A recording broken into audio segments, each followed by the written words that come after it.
केंद्रीय कानून और न्याय मंत्री किरेन रिजिजू ने राज्यसभा को सूचित किया कि मंत्रालय को प्रधान न्यायाधीश से अदालतों के लिए पर्याप्त बुनियादी ढांचे की व्यवस्था के लिए भारतीय राष्ट्रीय न्यायिक अवसंरचना प्राधिकरण या एनजीआई की स्थापना के लिए एक प्रस्ताव मिला है।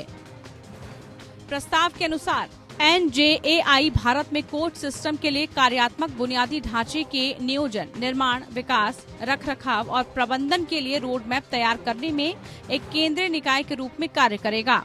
एनजीआई की एक शासी निकाय होगा जिसमें प्रधान न्यायाधीश मुख्य संरक्षक होंगे।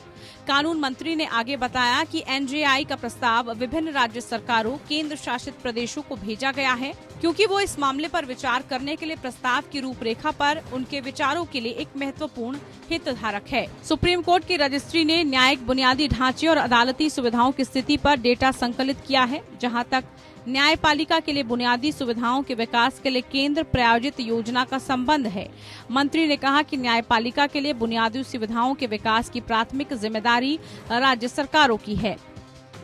राज्य सरकारों के संसाधनों को बढ़ाने के लिए केंद्र सरकार राज्य सरकारों, केंद्र शासित प्रदेशों को निर्धारित फंड शेयरिंग पैटर्न में वित्तीय सहायता प्रदान करके जिला और अधीनस्थ न्यायालयों में बुनियादी सुविधाओं के विकास के लिए एक केंद्र प्रायोजित योजना लागू कर रही है। ये योजना 1993-94 से क्रियान्वित की जा रही है। अब तक केंद्र सरकार ने 8,758 करोड़ रुपए योजना के तहत राज्यों, केंद्र शासित प्रदेशों को जारी किए हैं, जिसमें से 2014-15 से अब तक 5,314 करोड़ रुपए जारी किए जा चुके हैं, जो इस योजना के तहत कुल रिलीज का लगभग 60% है। सरकार ने इस सीएसएस को 226 तक 5 वर्षों की अवधि के लिए जारी रखने की मंजूरी दी है, जिसमें कुल बजटीय परिव्यय 9,000 करोड़ रुपए है, जिसमें 5,307 करोड़ रुपए का केंद्रीय हिस्सा शामिल है। जिला और अधीनस्थ न्यायालयों में कोर्ट हॉल और आवासीय इकाइयों के अलावा शौचालयों, डिजिटल कंप्यूटर कक्षों और वकीलों के हॉल के निर्माण को भी कवर करने के लिए योजना के घटकों का विस्तार किया गया है।